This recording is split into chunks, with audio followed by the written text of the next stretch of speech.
Olá, começa agora mais uma Entrevistas DPE. Meu nome é Thiago Cortes e o assunto de hoje é a Síndrome do Burnout, também conhecida como Síndrome do Esgotamento Profissional. É uma condição que se manifesta como um estado de exaustão física, mental e emocional intenso. Geralmente é relacionado ao trabalho. E quem vai abordar esse assunto com a gente é o psicólogo Wagner Costa. Seja muito bem-vindo no Entrevistas DPE. É sempre um prazer participar e principalmente quando o assunto está associado à saúde emocional das pessoas. Muito obrigado pela sua presença e disponibilidade. E eu queria que o senhor começasse destacando que a síndrome do esgotamento, né, a síndrome do burnout, ela não é uma doença. Então, queria que o senhor começasse trazendo esses mitos e trazendo a verdade da psicologia frente ao que é de conhecimento popular. Veja, por que o burnout não é considerado uma doença? Quando a gente pega a definição do burnout no CID-11, ele diz que ele não é uma condição médica. Então é muito importante esse termo, não é uma condição médica, porque quando nós falamos em condição médica, nós estamos falando em uma situação que pode acontecer com qualquer pessoa. E vamos supor, quando eu falo de gripe pode acometer qualquer pessoa. Quando eu falo de burnout, eu estou falando em uma condição que ela ocorre no contexto ocupacional. Então a gente pensa, né, o burnout ele não é classificado como uma condição médica porque ele é visto como um fenômeno relacionado especificamente ao contexto profissional. Entendi. E ao estresse crônico no trabalho que não foi adequadamente gerenciado. Então ele não é uma doença como a depressão e como a ansiedade. A ansiedade pode acometer qualquer pessoa, a depressão pode acometer qualquer pessoa. No contexto do burnout, nós só estamos falando de pessoas que estão em condição de trabalho. Em ambiente de trabalho. Entendi. Então, assim, é especificamente o trabalho. Não há outro contexto em que essa síndrome do esgotamento, do burnout, ela possa se manifestar? Observa, isso é o detalhe, porque quando a classificação é feita dessa forma, eu não posso dizer que uma mãe que cuida de um filho e que está esgotada, ela está com burnout, entendeu? É questão de palavras que têm uma finalidade técnica relacionada ao mundo do trabalho. Então é importante perceber isso. Sim. Porque quando eu defino dessa forma, eu estou dizendo ao empregador que ele não pode estressar excessivamente seu funcionário. Então veja, eu posso estar na minha casa, não estar trabalhando e estar cuidando de um parente meu que me gera muito estresse. Ele está acamado e me gera muito estresse. Eu posso sentir os mesmos sintomas do burnout, mas tecnicamente eu não posso chamar isso de burnout. Por quê? Porque eu não estou no ambiente ocupacional, eu não tenho um chefe. Entendeu? Isso tem a ver com economia, é um outro problema, porque senão as pessoas começariam a querer se aposentar por burnout, entendeu? Entendi. Então tem umas condições que elas vão além do nosso tema, que é saúde mental. Elas vão para um lado que é financeiro, econômico, do sistema de saúde. E nessa questão do financeiro, sempre tem aquela piadinha, é tratado como uma piadinha, mas é uma realidade, quando alguém comenta assim, caiu o salário, acabou a depressão. Mas é muito relacionado a isso. Se você não tem uma assistência social, se você não tem uma qualidade de vida, lazer, uma boa alimentação, uma rotina saudável de sono, é óbvio que tudo isso vai somar e vai trazer danos psicológicos, emocionais e dentro desse contexto, claro. E tendo essa, como eu posso dizer, não é esse déficit, mas tendo essa deficiência de qualidade de vida dentro do trabalho, aí gera o burnout, exato? Isso. E observa, quando você faz a comparação com a depressão, é muito importante essa comparação, porque às vezes a depressão ela é considerada uma condição médica, mas às vezes a pessoa entra em depressão por outro tipo de pressão que não é doença física. Eu posso entrar em depressão porque eu tenho um conflito existencial e esse conflito existencial desequilibra meu cérebro. Entendi. Não é a química do cérebro que desequilibrou minha vida, entendeu?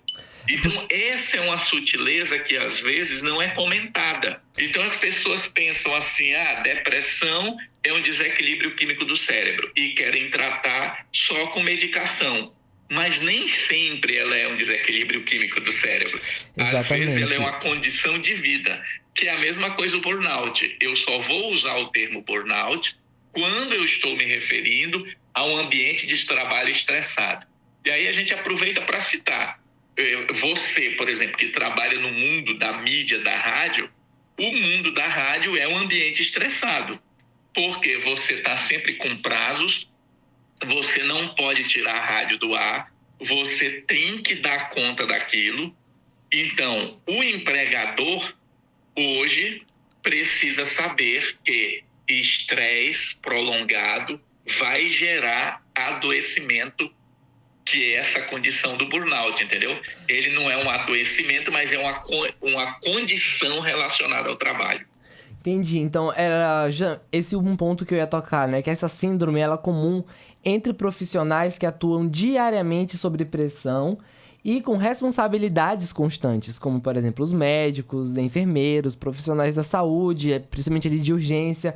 Os professores também são sobrecarregados, são um efetivo pequeno para lidar com 30 crianças numa sala, 30 adolescentes, os policiais também, nós, jornalistas, principalmente nesse período de campanha, eu percebo que a equipe de comunicação tem um senso de urgência que se, assim, por exemplo, se eu tiver um infarto hoje e for pro hospital, a equipe médica, ela vai ter uma inteligência emocional, ela não vai estar tão sobrecarregada, ela não vai ter essa síndrome do burnout e não vai se desesperar tanto quanto eu em dia, por exemplo, tanto quanto eu em dia de, tem que sair matéria, tem que sair agora, sabe? Eu vejo que esse senso de urgência que nós, profissionais da comunicação, temos, também é um fator primordial para desencadear a síndrome do burnout. O senhor concorda? Isso, exatamente isso, porque é muito importante, às vezes as pessoas dizem assim, mas Wagner, tu está sendo repetitivo. Mas não é uma questão de ser repetitivo, é uma questão de deixar claro. Então, quando a gente fala do burnout, é um fenômeno ocupacional, não é uma condição médica, e ele está associado ao estresse crônico. O que é esse estresse crônico? É exatamente isso que você está descrevendo. Um profissional que trabalha num pronto atendimento, ele está o tempo todo lidando com a vida e a morte, ele tem que manter as pessoas vivas, mas às vezes ele não tem a linha para fazer a sutura corretamente, ele não tem disponível o medicamento adequado, ele não tem um ambiente, então tudo isso vai gerando uma pressão sobre ele, entendeu?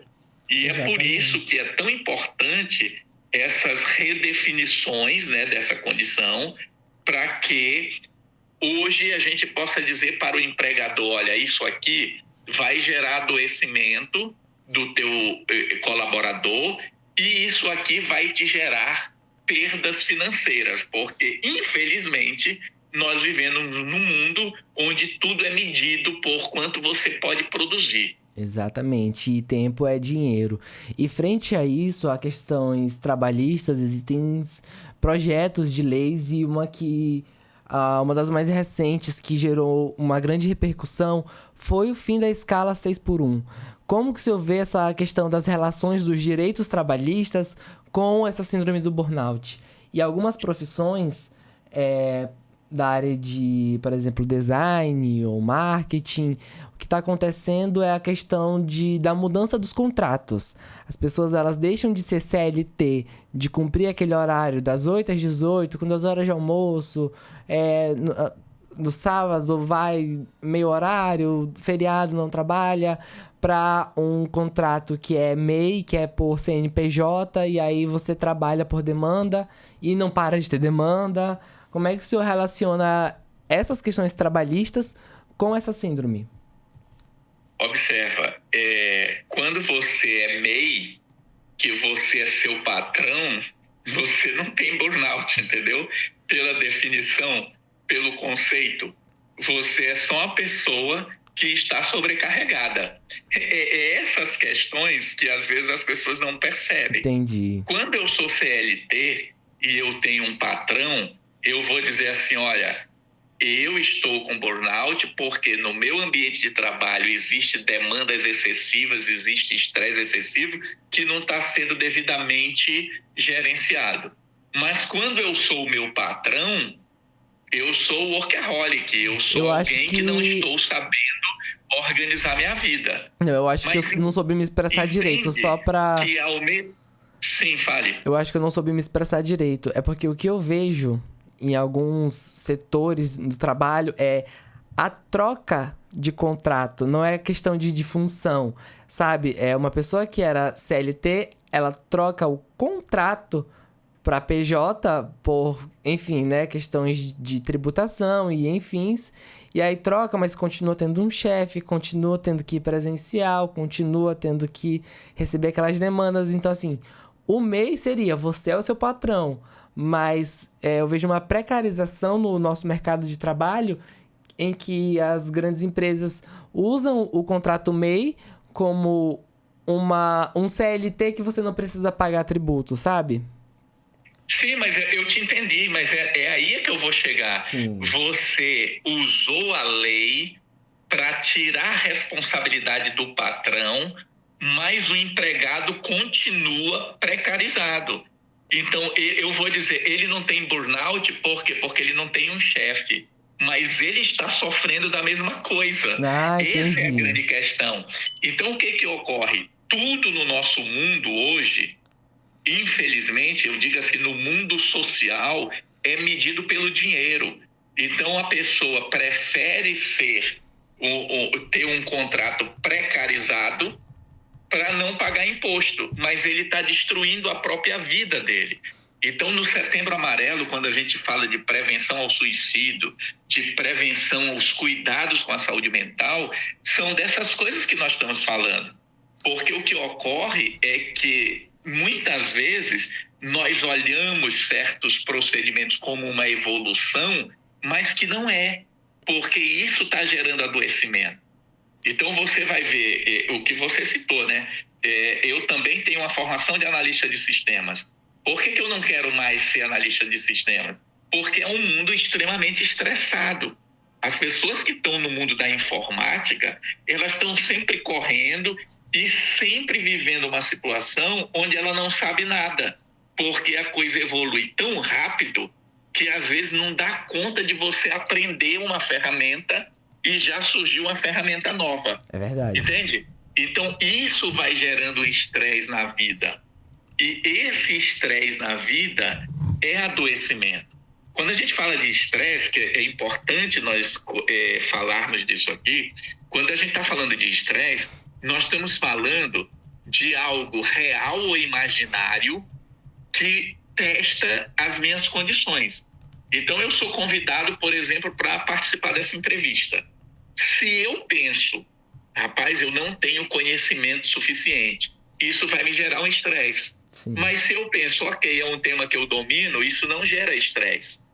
Mas eu também posso ter todo o conhecimento e ser inseguro. E eu viver um estresse sem necessidade. Que é aí que está a ansiedade. Como isso é sutil? Sim, muito sutil. E assim, o senhor tocou num ponto que eu já ia chegando, que é a questão da prevenção ao suicídio. A gente aborda normalmente a depressão como um dos primeiros sintomas que possam levar uma pessoa ao suicídio. a ansiedade, ela é um dos primeiros sintomas que pode levar uma pessoa, caso agrave, a uma síndrome do pânico. E a síndrome do burnout? Como que ela surge? O senhor citou no trabalho, mas quais são os primeiros sinais a ficar atento de que a gente pode estar possivelmente entrando em uma síndrome de burnout? E quais são as implicações para o futuro em relação a agravamentos? Sim, tem 3 coisas que ficam bem definidas quando a gente fala de síndrome de burnout, que é a questão da exaustão emocional ou física. A pessoa se sente sem energia. Então, ela fica com aquela sensação de desgaste e ela está sempre com fadiga, ela está sempre cansada. Ela dorme, mas não descansa, ela está sempre cansada. Então, esse é um ponto que eu tenho que observar no trabalhador. A segunda coisa é o que eles chamam de cinismo ou distanciamento mental do trabalho. Eu começo a ver meu trabalho com uma certa... como que se o meu trabalho fosse o problema da minha vida. Eu vejo aquilo como negativo, eu deixo de gostar do meu trabalho, eu me desconecto, entendeu? E isso vai fazer com que, às vezes, eu trate mal as pessoas à minha volta, eu passe a ser mais agressivo. Então, eu tenho uma condição, veja, eu estou cansado emocionalmente e mentalmente, e isso vai fazendo com que eu vá perdendo o sentido e o valor das coisas. E às vezes até a personalidade, ponto, né? Que é a redução da minha eficácia produtiva. Então, eu passo a produzir menos, eu passo a fazer menos, eu passo a fazer com menos qualidade. Então, tudo isso está associado, né, ao desenvolvimento do burnout. E uma pessoa que está vivendo isso, se ela tiver uma condição genética favorável à depressão, é possível que ela entre em depressão. Entendi. Então, assim, dentro do ambiente de trabalho, a gente consegue perceber, então, como o senhor falou, que uma pessoa ela está sendo sobrecarregada e possivelmente entrando numa síndrome de burnout, de esgotamento, quando ela começa a mudar, por exemplo, a personalidade. Era uma pessoa mais alegre, chegava dando bom dia a todo mundo, e hoje em dia já chega mais fechada, mais mal-humorada, reclamando sempre. Que, assim, um dos sintomas é dor de cabeça frequente, alterações no apetite, dificuldade de concentração, uma negatividade constante, alterações repentinas no humor, o isolamento também. Então, tudo isso são alertas, né? E a partir desses alertas... Agora, observa, tudo isso se confunde com a depressão. Sim. Porque isso também são sintomas de depressão. Então, quando alguém faz um diagnóstico, o profissional de saúde tem que observar para ver isso aqui está sendo gerado pelo trabalho ou isso aqui acontece independente do trabalho. Às vezes as pessoas dizem assim, fulano só sente depressão quando está trabalhando. Às vezes é o trabalho dele mesmo, aquilo não é depressão, é burnout, entendeu? Sim. Então, às vezes ele está naquela condição pelo excesso de trabalho. Então, é muito comum pessoas que estão com sintomas que parecem depressão, aí ela se afasta do trabalho por 15 dias. Ela fica boazinha. Se fosse depressão, ela não ia melhorar tão rapidamente, entendeu? Entendi. É isso que é o cuidado. Então, hoje, o que o empregador tem que estar atento? Ele tem que estar atento para o que a gente chama de fatores de risco, que é o que pode gerar o burnout. Então, eu tenho que ver como é que está a minha escala, que nem você citou. Tem algumas escalas de trabalho que elas são adoecedoras. Então, tem profissional que ele passa a não dormir. Hoje nós sabemos da importância do sono na vida de algumas pessoas, mas por causa do dinheiro, o mundo precisa funcionar 24 horas. Então você começa a ter turnos e aí a pessoa trabalha 12 horas, 6 horas aqui. E quando ele é profissional de saúde, isso piora, porque às vezes você vai ter um enfermeiro que ele tem 3 empregos. Então ele tira um plantão num lugar, termina um plantão, ele vai para o outro. Então ele fica dormindo nos intervalos. Isso a longo prazo vai gerar adoecimento. independente se nós vamos chamar isso de burnout, de depressão, de esgotamento, de qualquer outro tipo, eu digo assim, qualquer classificação, mas a longo prazo vai gerar adoecimento. Por quê? Está comprovado que o ser humano, que o cérebro precisa dormir, ele precisa de descanso. E, infelizmente, nós não fazemos isso. Não fazemos isso no mundo dos atletas. Então, você vê hoje muito atleta reclamando. Esses dias tinha um jogador da seleção brasileira, Rafinha, dizendo que o futebol profissional destrói as pessoas emocionalmente. Recentemente, nós tivemos o Richarlison falando sobre isso, do quanto a terapia foi necessária para ele voltar ao equilíbrio. Nós temos aí o exemplo da Simone Biles, que abandonou a Olimpíada a anterior a essa, né, que teve agora, porque não estava bem emocionalmente. Nós temos aí o exemplo da nossa ginasta, que foi medalha de ouro no solo, né, colocando o quão importante é para ela o tratamento psicológico para ela se manter equilibrada. Sim, e assim, até o público vai sempre gerar adoecimento. Até o público consegue perceber. Nas Olimpíadas, a gente percebeu, né, esses atletas que tiveram um suporte emocional de um profissional, psicólogo, e também durante a Copa, a nossa seleção brasileira masculina, ela não tem um psicólogo ali na equipe, e o treinador deixou claro que não teria. E até os próprios jogadores, eu acho que por não entender a necessidade e a importância, eles também não foram atrás, porque, assim, a gente tá falando de uma classe que tem condições. Tem outras pessoas que não têm, mas, assim, é uma classe que tem condições, mas quando o Brasil perdeu ali naqueles 5 minutinhos, 2 minutinhos pra Coreia, a gente percebeu o desabamento emocional, sabe? Eles estavam ali... Estavam bem, tava ganhando, tava quase, mas quando no finalzinho do jogo eles perderam, todo mundo desabou. E assim, foi perceptível pro público como que eles ficaram abalados. Então, assim, no mercado de trabalho, claro que o esporte também é um trabalho, mas assim, no mercado de CLT, por exemplo, como que um patrão, um chefe, um empresário de uma equipe, um gestor, ele pode perceber esses pequenos sinais para, temos que tomar cuidado com esse profissional aqui, porque ele ou tá com muita demanda e não tá dando conta. Como que um profissional, um chefe, um gestor, ele pode estar atento a esses sinais para não adoecer a própria equipe?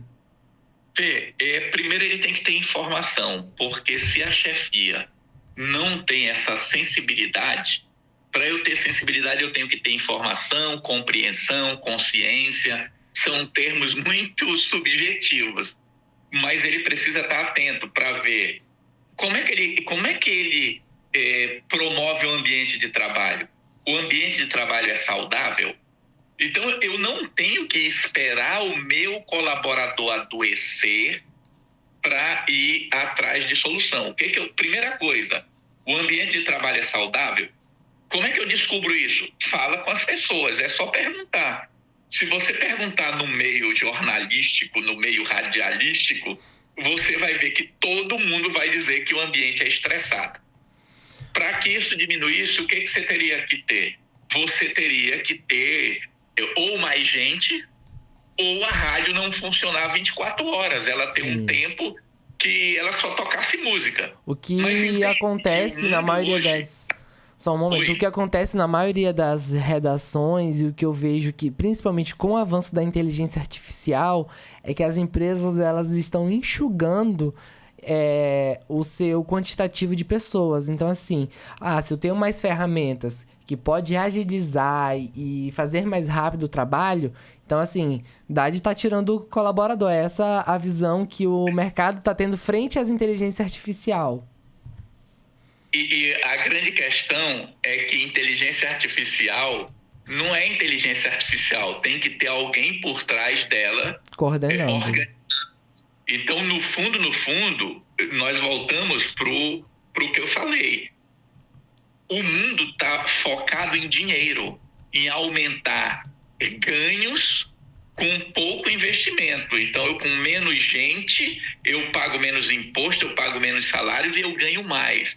Essa é a grande questão. Então, enquanto o empregador não tiver essa visão, e eu acho que isso não vai mudar tão cedo, é claro que quando a gente consegue incluir no CID-11 a síndrome de burnout, eu já estou dizendo para o empregador que, olha, a longo prazo isso aqui tem que ser observado. Sim. Mas o nosso mundo ainda, as pessoas medem o desenvolvimento pelo crescimento da riqueza, que é calculado de uma forma que só leva em consideração lucros.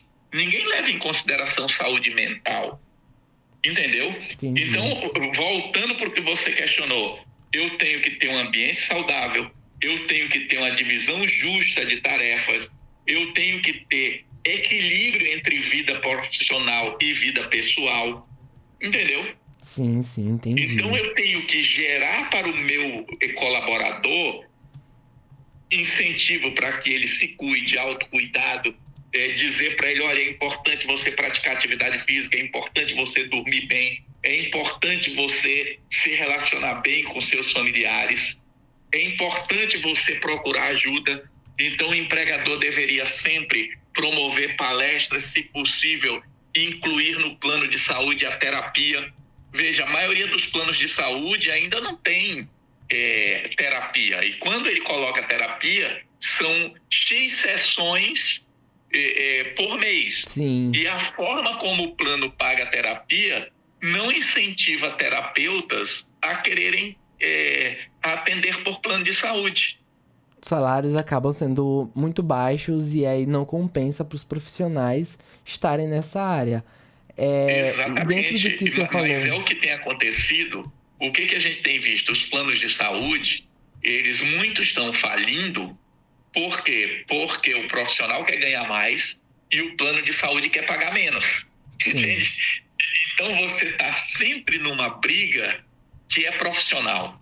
Nós temos aqui, eu gostaria de chamar a atenção para o nosso ouvinte para dizer o seguinte: o nosso assunto é: você tem que cuidar da sua saúde mental e emocional, independente do que está acontecendo à sua volta. Você vai continuar brigando por bom salário, mas você tem que se cuidar.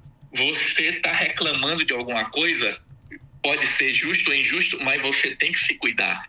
É esse o ponto, porque se eu não cuido da minha saúde emocional, eu também não vou ter saúde física, eu também não vou ter bons relacionamentos, e tudo isso vai afetar minha vida e vai gerar adoecimento psíquico.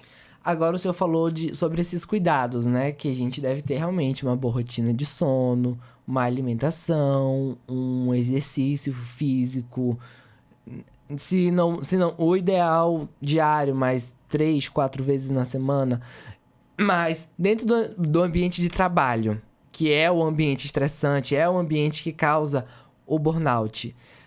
Quais são as pequenas ações e situações que o trabalhador ele pode fazer para estar se poupando? Eu acho que a palavra seria essa, para estar se poupando de estresses, de demandas excessivas, de pressão, para tentar manter o emocional saudável.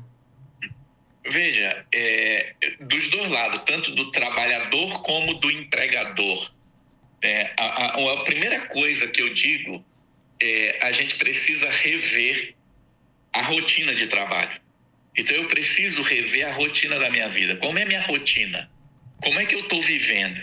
Eu preciso me organizar, eu preciso equilibrar a minha vida profissional com a minha vida pessoal. Se nós olharmos hoje, a maioria das pessoas, a maioria de nós, prioriza a vida profissional. Por quê? Porque temos aquela ideia de que tempo é dinheiro, e temos aquela ideia de que o mundo está caminhando de um jeito que eu preciso ganhar mais. Sim. O consumismo, ele gera esse adoecimento. Então, a primeira coisa que a pessoa precisa fazer é equilibrar vida profissional com vida pessoal. Esse é o ponto-chave.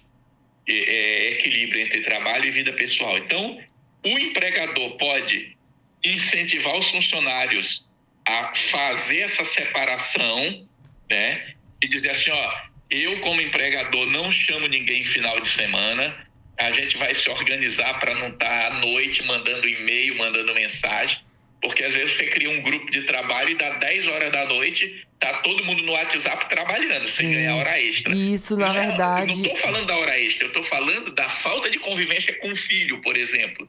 Exatamente. Do relacionamento que vai desgastar. O que acontece muito é, por exemplo... Ah, não, é só um WhatsApp, é só uma mensagem, mas isso tira a paz da pessoa. Já aconteceu, vou colocar aqui um relato pessoal meu. Eu trabalhava pela manhã, então meu horário era meio período pela manhã. De tarde eu ia estudar, ia ter outras atividades próprias para o meu desenvolvimento pessoal e profissional. E de noite eu ia pedalar pela cidade. Não sei se eu conheço aqui Boa Vista, mas aqui tem várias praças arborizadas com ciclovias. Então eu ia aproveitar esse momento para ir descansar, pedalar, relaxar um pouco. E aí, às vezes, acontecia de já estar ali 8 horas da noite, eu sentado, tomando uma água de coco, descansando. Meu chefe mandava mensagem cobrando alguma coisa. A gente tem que deixar claro que, além de... Claro, dependendo da forma de contrato, isso é assédio moral, assédio trabalhista. Isso, a legislação, ela tem fortes... uma legislação forte em relação a isso, mas às vezes o colaborador, por medo de ser desligado, acaba relevando, acaba deixando, porque de qualquer forma vai continuar tendo contas para pagar, vai precisar desse trabalho. E uma forma que eu vi foi, deu meu horário, não respondo o WhatsApp. E assim, porque hoje em dia, principalmente depois da pandemia, o WhatsApp é um meio de comunicação pessoal e profissional. Então é muito difícil para todos os trabalhadores separar o que é pessoal do que é profissional. Então assim, eu tô no meu WhatsApp conversando com amigos, mas o meu chefe também tem meu WhatsApp, a coordenação, o RH, todo mundo tem o meu WhatsApp pessoal. Então assim, é importante pontuar também a que ponto você vai deixar o seu trabalho chegar na sua vida. O seu local de trabalho é numa empresa X. Levar trabalho para casa para adiantar demandas ou algo nesse sentido é saudável? Isso pode prejudicar? Acho que a gente tem que estar sempre trazendo esses questionamentos. E para ver... Por isso essa divisão. Trazer esses questionamentos para ver como que anda a nossa saúde. E falando dentro desses questionamentos, eu queria que o senhor trouxesse assim, quais são questionamentos que o colaborador, o trabalhador deve fazer para ele chegar numa conclusão se a condição de vida dele emocional está boa ou não. Aí cada um vai ter que se analisar. A gente não tem uma regra que vá servir para todos. Como a gente está falando, primeira coisa, pergunte da sua família, sabe, se você está trabalhando demais e se você está dando tempo e dedicando tempo à família. Essa é a primeira pergunta. Então a gente vai saber que tem gente que está em casa na hora do almoço e ele está respondendo mensagem do trabalho. Então, às vezes, eu não vou perceber, mas quem convive comigo percebe. Então é fácil, é só você sair perguntando. Pergunte para a esposa, para o filho, para o irmão, para a sua mãe, para as pessoas que estão à sua volta. Entendeu? Isso vai te dar um alerta. Eu vou dar um exemplo aqui. A gente hoje sabe que algumas empresas grandes, como Google, Microsoft, elas criam ambientes onde as pessoas podem deitar, descansar numa rede, jogar um tênis de mesa, tem ali uma mesa com jogos. Aí as pessoas dizem assim, mas se colocar ninguém vai trabalhar. Veja, a pausa entre trabalhos, ela aumenta a produtividade. Então a gente ainda não sabe bem como lidar com isso. E aí, como você perguntou, como é que a gente vai saber qual é o ponto de equilíbrio? Testando. Então, o empregador, se ele quer um ambiente saudável, ele tem que chamar o colaborador e dizer, olha, eu vou abrir aqui um cantinho, como algumas empresas têm, olha, tem uma sala aqui, essa sala vai ser para descanso. Então, quando você estiver estressado, tira lá 10, 15 minutos e vem descansar. Mas aí o empregado não pode passar o dia descansando, entendeu? Ele Sim, tem também esse tem que ter equilíbrio, né? consciência. Então, assim, outra coisa também é pra acrescentar a questão do tratamento. O tratamento, ele seria apenas, em casos extremos, mudar de trabalho ou buscar um trabalho mais tranquilo? Como que seria essa questão do tratamento do burnout? Veja, o tratamento, ele passa pelo diagnóstico, ele passa por, às vezes, readequação no trabalho e passa também por cada um aprender a gerenciar estresse. Porque eu posso estar num ambiente que eu acho que é estressado, mas uma outra pessoa que tem um treinamento melhor acha que não é. Então, observa que isso é muito sutil, você querer definir, né, o que vale para todo mundo, porque como Sim. é uma condição, E é eu... individual? Oi. E é individual, né? Cada pessoa reage de uma forma. Exatamente, cada um reage de uma forma, mas é importante esse diálogo, né? E esse diálogo começa a partir da informação. Então, quando a gente tira o Setembro Amarelo, que nós estamos falando de prevenção ao suicídio, e a gente fala de burnout, aí as pessoas dizem assim, mas burnout tem a ver com isso? Pode ter. Uma pessoa num ambiente de trabalho estressado, ela pode se desequilibrar e no momento de desequilíbrio, ela tirar a própria vida. Então, é isso que a gente quer cuidar, a prevenção. Tudo está relacionado à prevenção. Eu preciso aprender a ser mais resiliente, a lidar melhor com as mudanças da vida. Eu preciso aprender a compreender que o mundo está enlouquecido e adoecido. E eu preciso criar na minha vida essa distinção entre vida e trabalho. Eu acho que o ponto fundamental é o empregado, o contratado, o colaborador compreender que a vida dele não é só dinheiro. Infelizmente, nós ainda estamos nessa de se eu ganho 5 mil, eu gasto 6. Aí eu aumento meu salário para 10 mil, eu gasto 12. Entra a questão da educação financeira. E ainda falando sobre tratamentos, em casos de, como o senhor falou, ele pode ser agravado, infelizmente, até a um suicídio. É importante também manter a questão da psicoterapia com o profissional. E o profissional vai avaliar se deve ser indicado para outro profissional, no caso psiquiatra, para fazer o tratamento medicamentoso ou não.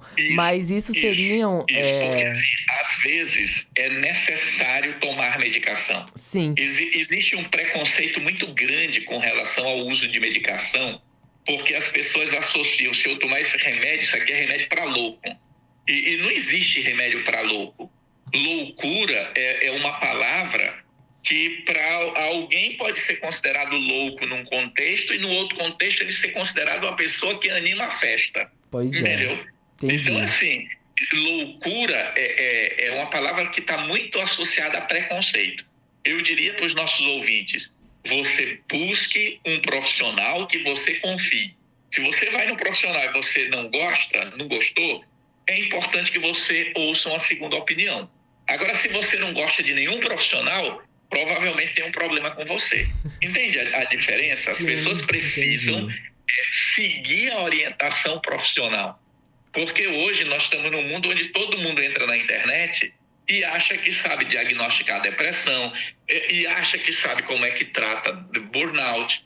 E é isso que nós estamos falando. Às vezes é preciso um tratamento medicamentoso, um tratamento para diminuir a ansiedade daquela pessoa, um tratamento para tirar um sintoma que ela esteja de falta de energia. Só que nesse caso... que possa ajudá-la a remodelar os seus pensamentos. Tudo isso é multidisciplinar. Sim, como você falou, multidisciplinar é todo um contexto. Mas no contexto do burnout, o ponto principal que deve ser melhorado é o ambiente de trabalho. Então, assim, a psicoterapia, ela é fundamental na minha visão e opinião, pro resto da vida, pra gente sempre ter um controle emocional, uma inteligência emocional e essa bagagem. Independente de ter alguma patologia ou não, sempre eu gosto, pessoalmente, gosto de ir a cada 6 meses com um profissional pra ele avaliar como que tá a minha emoção, pra a gente conversar e ajustar algumas coisas. Porque às vezes eu percebo que de fato, tem algum segmento no meu emocional que tá falho. Então, nisso, de forma preventiva também, a gente vai e tem essa conversa, esse tratamento, acompanhamento. A questão da medicação, no caso do burnout, eu vejo que ela seria apenas paliativa, correto? Sim, porque o que causa é o estresse no ambiente de trabalho. Então, a principal ação é resolver esse ambiente estressor. Exatamente. É Resolver o importante. trabalho, resolver o problema. Isso, para o empregador, quando ele começa a ter, eu tenho um paciente, um colaborador que está com burnout, então isso significa que eu preciso fazer uma remodelação. Então, nesse ponto é que é importante esse nosso tipo de conversa. Por quê? Porque vai orientar o empregador a revisar a distribuição da carga de trabalho, a oferecer apoio psicológico para os seus colaboradores, entendeu? A criar um ambiente mais acolhedor, onde o funcionário tenha a opção de conversar com alguém. O empregador pode reconhecer e recompensar o esforço do funcionário. Então, observa que várias coisas podem ser feitas para melhorar esse ambiente. O que eu sempre chamo a atenção é que, em função dessa correria que virou o mundo, as pessoas, às vezes, não conseguem olhar para o ambiente e dizer assim, olha, esse ambiente aqui é um ambiente que gera adoecimento. A gente sempre quer trocar as pessoas. Eu preciso... E hoje se usa muito... Não, a pessoa tem que ser resiliente. Veja, todos nós somos resilientes até encontrarmos alguma coisa que fure as nossas barreiras. Então eu posso estar muito bem hoje e amanhã eu entrar em depressão. Eu posso estar muito bem hoje e amanhã eu ter uma situação existencial que me ponha para baixo. Nós não somos máquinas e não somos perfeitos. É isso que parece que se perdeu no nosso mundo. Tá todo mundo querendo ganhar dinheiro, todo mundo querendo ser o melhor, todo mundo querendo ter uma reputação, e as pessoas estão esquecendo que saúde é um completo equilíbrio entre físico, corporal e mental. É isso, muito obrigado pelas os esclarecimentos, foi muito enriquecedor. E essa questão de querer mais dinheiro, querer comprar mais, gastar mais, viver mais, vem muito de um estilo de vida que a gente consome diariamente nas redes sociais e principalmente de coaches. O coach fala aquela maldita frase, né? Eu digo maldita porque eu realmente vejo ela com raiva e muito mau olho. Trabalha enquanto eles dormem. Não, você precisa dormir, depois você trabalha. Então, é muito importante a gente tratar esse assunto, não só durante o Setembro Amarelo, mas durante todo o ano, porque durante todo o ano existem essas comparações com a internet. Deixar claro para os ouvintes, cada um tem o seu tempo, se respeite. Se você ficar doente, o trabalho não vai cuidar de você. Quem vai cuidar de você é a sua família. Cuida de quem cuida de você. Ama quem ama você. E eu gostaria, Wagner, que o senhor deixasse uma mensagem relacionada ao burnout frente ao Setembro Amarelo, para que as pessoas tenham esse cuidado e essa prevenção. Eu diria para as pessoas que é importante que elas cultivem bons relacionamentos, tanto no ambiente de trabalho como na sua vida pessoal. Porque hoje nós sabemos que os bons relacionamentos é o suporte para uma vida boa. Então, se você quer ser mais feliz, você quer viver mais, você quer adoecer menos, cultive bons relacionamentos, porque o bem-estar gerado nessas interações vão fortificar seu sistema imunológico, vão fortificar suas resistências mentais e vão evitar adoecimentos, tanto físico quanto emocional. Então, se alguém diz assim, dá um conselho, né? A gente fala de conselho como sendo algo que não é bom, mas eu diria assim, que o conselho ou a dica, a recomendação é dizer para as pessoas: cultive bons relacionamentos, onde quer que você esteja. Você não precisa amar todo mundo e ser amiguinho de todo mundo, mas você pode respeitar todo mundo, você pode dar bom dia para todo mundo, você pode ser bondoso com as pessoas, você pode ser gentil com as pessoas sem sequer conhecê-las. E isso muda as nossas vidas. Então, quando a gente fala de prevenção, nós estamos falando de melhorar a qualidade das nossas vidas. E uma vida boa começa com bons relacionamentos. Conversamos agora com o psicólogo Wagner Costa. Muito obrigado pela sua participação. Se foi mais uma Entrevistas DPE, eu sou o Thiago Cortes e se você quer acompanhar assuntos de relevância pública, basta acessar os canais da Defensoria no Deezer, Spotify e YouTube. Até o próximo episódio e cuide da sua saúde.